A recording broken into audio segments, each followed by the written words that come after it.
السلام علیکم ورحمۃ اللہ وبرکاتہ۔ الحمد للہ رب العالمین والصلاة والسلام علی رسول الکریم اما بعد۔ وعن عبد الله بن مسعود رضی اللہ تعالی عنہ قال جاء رجل الى النبي صلی اللہ علیہ وسلم فقال یا رسول اللہ انی عالجت امرأة في اقصى المدینہ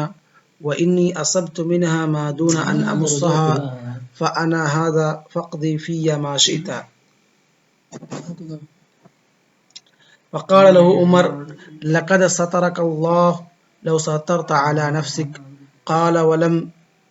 يرد النبي صلى الله عليه وسلم عليه شيئا وقام الرجل فانطلق فأتبعه النبي صلى الله عليه وسلم رجلا فدعاه وتلا عليه هذه الآية وأقم الصلاة طرفي النهار وزلفا من الليل إن الحسنات يذهبن السيئات ذلك ذكرى للذاكرين۔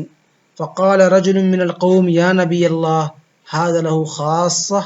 فقال بل للناس كافة رواہ مسلم۔ جیسا کہ ہم نے جب کتاب الصلاۃ شروع کی تھی تبھی ہم نے بتایا تھا کہ مصنف رحمہ اللہ اس سے پہلے کی نماز کے تعلق سے تمام چیزوں ذکر کریں۔ سب سے پہلے انہوں نے ان تمام احادیثوں کو ذکر کیا ہے جو نماز کی فضیلت سے تعلق رکھتی ہیں کہ اگر کوئی بندہ پانچوں وقت کی نماز کو پابندی کے ساتھ ادا کرتا ہے اور ان کو قائم کرتا ہے تو اللہ رب العالمین اس کے صغیرہ گناہوں کو معاف کر دیتا ہے۔ تو یہ حدیث بھی اسی سلسلے کی ایک لڑی اور ایک کڑی ہے۔ حضرت عبداللہ بن مسعود رضی اللہ تعالی عنہ راوی حدیث سے فرماتے ہیں کہ جاء رجل الى النبی صلی اللہ علیہ وسلم کہ ایک آدمی اللہ کے رسول صلی اللہ علیہ وسلم کے پاس آیا، اور جیسا کہ اسی معنی کی حدیث ہم فصل اول میں پڑھ چکے ہیں، اسی معنی کی حدیث فصل اول میں پڑھ چکے ہیں جہاں پر امام حافظ ابن حجر رحمہ اللہ کی بات کو کوٹ کرتے ہوئے ہم نے بتایا کہ حافظ ابن حجر رحمہ اللہ نے فتح الباری کے اندر کہا کہ اس آدمی کا نام کیا تھا اس کے تعلق سے کچھ بھی خبر نہیں ہے، اور چاہے اس آدمی کا نام پتہ چلے یا نہ پتہ چلے حدیث کی صحت پر اس کا کوئی اثر نہیں ہو سکتا یا نہیں ہونے والا ہے، کیونکہ جو جہالت ہے یا جو ابہام ہے یہ کہاں پہ ہے؟ یہ حدیث کے متن کے اندر ہے، اور متن کے اندر ابہام حدیث کی صحت پر اثر نہیں کرتا۔ جب یہی ابہام اگر سند کے اندر ہوتا تو اثر کرتا، تو یہاں پر اگر اس آدمی کا نام نہ بھی پتہ چلے تب بھی کوئی حرج نہیں ہے۔ کہا جاء رجل الى النبی صلی اللہ علیہ وسلم، وہ آدمی اللہ کے رسول صلی اللہ علیہ وسلم کے پاس آیا، فقال یا رسول اللہ، تو اللہ کے رسول صلی اللہ علیہ وسلم کو مخاطب کرتے ہوئے کہا کہ اے اللہ کے رسول صلی اللہ علیہ وسلم۔ اس حدیث سے ہم ایک چیز یہ بھی پا سکتے ہیں اور ایک ادب یہ بھی سیکھ سکتے ہیں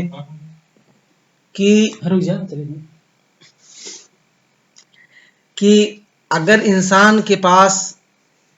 کسی بھی چیز کا علم نہیں ہے یا کوئی چیز اس کی زندگی میں نئی واقع ہو رہی ہے اور اس کے تعلق سے اس کے احکامات کے تعلق سے اس کے پاس علم نہیں ہے تو اس کو فوراً متوجہ ہونا چاہیے اپنے سے اعلیٰ شخص کی طرف، کس میں؟ علم کے اعتبار سے اور تمام چیزوں کے اعتبار سے۔ جیسا کہ اللہ رب العالمین نے قرآن مقدس کے اندر کہا فاسألوا اہل الذکر ان کنتم لا تعلمون، اور یہاں پر صحابہ کرام کے آداب کو دیکھیے، ان کا طریقہ دیکھیے کہ اگر کوئی چیز ان کی زندگی کے اندر واقع ہوتی تو کس کی طرف متوجہ ہوتے؟ اللہ کے رسول صلی اللہ علیہ وسلم کی طرف متوجہ ہوتے۔ تو اسی طریقے سے اگر ہماری زندگیوں میں اب بھی ہماری زندگی میں کوئی چیز واقع ہوتی ہے، اس کا علم ہمارے پاس نہیں ہے، تو اگرچہ اللہ کے رسول صلی اللہ علیہ وسلم فوت پا چکے ہیں، وفات پا چکے ہیں، لیکن ہمیں کس کی طرف متوجہ ہونا ہے؟ قرآن اور سنت کی طرف، کیونکہ اللہ کے رسول صلی اللہ علیہ وسلم کی باتیں ابھی تک موجود ہیں اور انشاءاللہ موجود رہیں گی۔ تو اس کے اندر ہمیں ایک چیز کا ادب بھی معلوم ہوتا ہے۔ اس کے بعد کہا انی عالجت امرأة فی اقصى المدینہ، کہ مدینہ کا جو نچلا حصہ تھا، جو مسجد سے بہت دور کا علاقہ تھا، اس علاقے میں میں نے ایک عورت کے ساتھ اس کے ساتھ کوئی چیزیں ہو گئیں۔ عالجت یہاں پر کنایا کیا گیا ہے عن التقبیلی والمداعبہ، عن التقبیلی والمداعبہ، مداعبہ اور اسی طریقے سے لعاب وغیرہ یا اسی طریقے سے عورت کو پکڑ کر کے اس سے مطلب بوسہ یا اور تمام چیزیں کرنا، ان تمام چیزوں سے یہ کنایا، لیکن جمع کو یہ شامل نہیں ہے۔ کہتے ہیں انی عالج تو امراتن کی، ایک عورت کو میں پکڑا یا ایک عورت سے میں مداعبہ کیا اس سے، لیکن جمع نہیں کیا۔ وہ عورت کہاں کی تھی؟ اسفل المدینہ کی تھی، اور اس کا جو گھر تھا یا جو ہم جہاں پر یہ ہم سے کام یا فعل واقع ہوا وہ مدینے کا مسجد نبوی سے بہت دور کا علاقہ تھا۔ کہتے ما دون ان امسہا، لیکن میں نے اس عورت کو چھوا نہیں۔ یہاں مس سے مراد کیا ہے؟ مس سے مراد جماع ہے۔ چھونے سے کیا مراد ہے کہ میں نے چھوا نہیں، مطلب وہ تو بوسہ تو لیے تھے، پکڑے تو تھے، مداعبہ تو کیے تھے، اپنے باہوں میں تو لیے تھے، لیکن یہاں مس سے جو مراد ہے وہ جماع ہے کہ میں نے جماع نہیں کیا۔ ای ما تجاوزت المس، ای ما مست ذکری، ای ما مس ذکری فر جہاں کہ میرے شرمگاہ نے اس عورت کے شرمگاہ کو ٹچ نہیں کیا، چھوا نہیں، یہ مراد ہے۔ کہتے ہیں اس کے بعد فوراً وہ صحابی اللہ کے رسول صلی اللہ علیہ وسلم کے پاس آتے ہیں، کہتے ہیں وہ انی اصبت منہا، اور بہت ساری چیزیں اس سے مجھے لاحق ہو، یعنی بوسہ کیا، ہم یہ تمام چیزیں کیا، لیکن میں نے جمع نہیں کیا۔ فانا ھذا، میں آپ کے سامنے موجود ہوں۔ اس کام کو کرنے کے بعد جیسے مجھے احساس ہوا کہ میں نے غلطی کی ہے یا میں نفس امارہ کے بہکاوی میں آ گیا تھا، اللہ کے رسول صلی اللہ علیہ وسلم فوراً میں آپ کے سامنے آپ کی خدمت میں حاضر ہوں۔ بندہ آپ کی خدمت میں کیا ہے؟ حاضر ہے۔ جو کچھ شریعت کے احکامات میرے اوپر مرتب ہوتے ہیں، شریعت کی حدود میرے اوپر مرتب ہوتے ہیں، فقضی فی ما شئت، جو کچھ فیصلہ، جو کچھ حکم صادر کرنا آپ چاہتے ہیں میرے تعلق سے، جو کچھ سزا آپ مجھ کو دینا چاہتے ہیں، میں ایکسپٹ اور قبول کرنے کے لیے تیار ہوں، اس سزا کے لیے میں راضی ہوں، کیونکہ مجھے احساس ہے کہ میں نے غلطی کی ہے۔ اور اسی طریقے سے ایک مسلمان کی حالت ہونی چاہیے کہ اگرچہ یعنی گناہ نہ ہونا یہ بہت بڑی کمال کی بات نہیں ہے، بلکہ کمال کی بات تو یہ ہے کہ انسان سے جب گناہ ہو جائے تو فوراً اللہ رب العالمین کی طرف رجوع کرے، یہی اصل ایمان ہے۔ جیسا کہ اللہ کے رسول صلی اللہ علیہ وسلم نے دوسری حدیث کے اندر فرمایا کہ اللہ رب العالمین یعنی بندے اگر گناہ نہ کریں تو اللہ اگر صرف نیکیاں کرتے ہیں تو اللہ رب العالمین اس قوم کو ختم کر کے ایسے قوم کو لے کر کے آئے گا جو گناہ کریں گے اور پھر توبہ استغفار کریں گے۔ یہی تو ایمان ہے کہ آپ کے ایمان کے اندر زیادتی کمی ہو، یہی تو تربیت صحابہ کرام کی۔ دیکھیے کہ فوراً جیسے گناہ واقع ہوا، فوراً جیسے ان کو احساس ہوا کہ تو بہت بڑی غلطی ہوئی، فوراً اللہ کے رسول صلی اللہ علیہ وسلم کے دربار میں حاضری لگا دی اور کہا مجھ سے یہ گناہ ہوا ہے، آپ میرے لیے کچھ کیجئے، کچھ راستہ نکالیے، یا تو حد قائم کیجئے، سزا میرے اوپر قائم کیجئے۔ فقال له عمر، تو خلیفہ ثانی حضرت عمر رضی اللہ تعالی عنہ، عمر بن خطاب العدوی القرشی المتوفى سنۃ 23، کہتے ہیں لقد سترک اللہ، کہ اللہ رب العالمین نے تمہارے اس کام کو، جو کچھ تم سے غلطی واقع ہوئی تھی اس کو پردہ ڈال دیا تھا، اس پر کیا کیا تھا؟ اللہ رب العالمین نے پردہ ڈال دیا تھا، اللہ رب العالمین نے اس کو چھپا دیا تھا۔ لو سترت علی نفسک، کاش کہ تم بھی اپنی اس بات کو چھپا دیتے، پردہ ڈال دیتے، لوگوں پر عیاں نہ کرتے، ظاہر نہ کرتے، واضح نہیں کرتے، تاکہ کہیں لوگ تم کو دیکھ کر گھن اور اسی طریقے سے تم کو دیکھ کر کے لوگوں کے چہرے پر تکلیف اور اسی طریقے سے لوگوں کے چہرے پر شکن اور ماتھے پر شکن نہ آئے۔ یعنی کہ کاش یہ گناہ جو تم سے ہوا تھا، جس طریقے سے اللہ رب العالمین نے اس کو لوگوں پر واضح نہیں کیا، یعنی تم جب اس گناہ سے کر رہے تھے یا اس گناہ کا ارتکاب کر رہے تھے، اللہ رب العالمین نے اس گناہ کو کسی کے اوپر ظاہر نہیں کیا، صرف تم ہی جانتے تھے، تو کاش کہ اس کو تم اپنے نفس کے اندر چھپا کر کے رکھتے، اللہ رب العالمین سے توبہ استغفار کر لیتے تو یہ بہتر تھا۔ اور یہاں پر ایک ادب ہمیں اور معلوم ہو رہا ہے، وہ کیا ہے کہ انسان سے اگر کوئی غلطی واقع ہو جائے تو اس کو کیا کرنا چاہیے؟ چھپا کر کے رکھنا چاہیے، آ کر کے اپنے دوستوں سے، اپنے ساتھیوں سے اور تمام لوگوں سے اس کو بتانا نہیں چاہیے،